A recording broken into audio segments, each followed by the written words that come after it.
Singer కల్పన ఆత్మహత్య యత్నం టాలీవుడ్ ని ఉలిక్కిపడేలా చేసింది.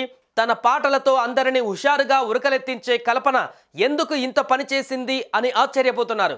హైదరాబాద్లోని నిజాంపేట్లో వర్టెక్స్ ప్రీ విలేజ్ గేటెడ్ కమ్యూనిటీలో ఉంటున్న కల్పన గత 2 రోజులుగా ఇంట్లో నుంచి బయటకు రాలేదు. దీంతో అనుమానం వచ్చి కొందరు సెక్యూరిటీ అసోసియేషన్ సభ్యులకు ఫిర్యాదు చేశారు. దీంతో అసోసియేషన్ సభ్యులు ఆమె ఫోన్కు కాల్ చేశారు. ఎన్నిసార్లు కాల్ చేసినా కల్పన లిఫ్ట్ చేయలేదు. దీంతో వారు కల్పన భర్తకు ఈ మ్యాటర్ని కాల్ చేసి చెప్పారు. ఆయన కూడా కాల్ ట్రై చేసినా ఎలాంటి రెస్పాన్స్ రాలేదు.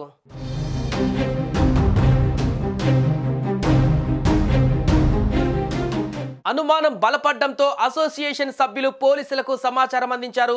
పోలీసులు వచ్చి కల్పన ఇంటి తలుపులు పగలగొట్టి చూడగా ఆమె అపస్మారక స్థితిలో బెడ్ పై పడి ఉంది. వారు వెంటనే ఆమెను దగ్గరలోని హాస్పిటల్కి తీసుకువెళ్లారు.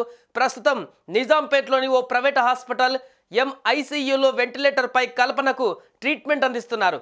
అయితే ఆమె ఆరోగ్యం పరిస్థితి సీక్రెట్గా ఉంచుతున్నారు హాస్పిటల్ సిబ్బంది. ఆమె ఆత్మహత్య యత్నం చేశారా లేక రోజు తీసుకునే మెడిసిన్ డోస్ పెరిగిందా అనేది క్లారిటీ వచ్చే వరకు గోప్యతని పాటిస్తున్నట్టు తెలుస్తోంది. కల్పన కోలుకొని బయటకు వస్తే తప్ప ప్రస్తుతానికి అసలు విషయం బయటికి రాదు. ప్రస్తుతానికి కల్పన ఆరోగ్యం నిలకడగానే ఉందని, స్లీపింగ్ పిల్స్ ఓవర్ డోస్ అవ్వడమే కల్పన ఈ పరిస్థితికి కారణంగా చెబుతున్నారు.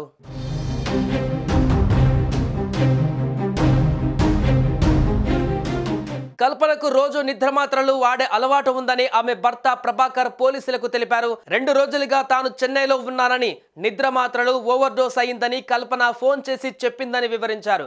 వెంటనే తాను దగ్గర వాళ్ళకి, చుట్టుపక్కల వాళ్ళకి ఫోన్ చేసి సాయం కోరినట్టుగా తెలిపారు. కాగా భర్తతో విడాకులు తీసుకున్న సింగర్ కల్పన బిజినెస్ మ్యాన్ ప్రసాద్ ప్రభాకర్ను రెండో పెళ్లి చేసుకున్నారు. ఆయన చెన్నైలో డెంటల్ సంబంధిత పార్ట్స్ బిజినెస్ చేస్తున్నారు. ప్రభాకర్ ఫిర్యాదుతో పోలీసులు కేసు నమోదు చేసుకుని దర్యాప్తు ప్రారంభించారు. భార్యాభర్తల మధ్య మనస్పర్ధలు ఏమైనా ఉన్నాయా అనే కోణంలోనూ విచారణ జరుపుతున్నట్టుగా సమాచారం.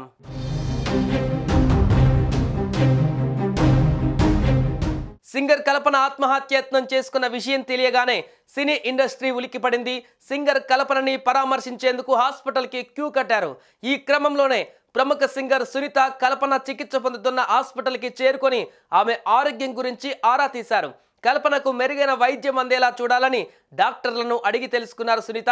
సునీతతో పాటు గీతామాధురి, కారుణ్య, మరికొంతమంది సినీ ప్రముఖులు కల్పనను పరామర్శించారు.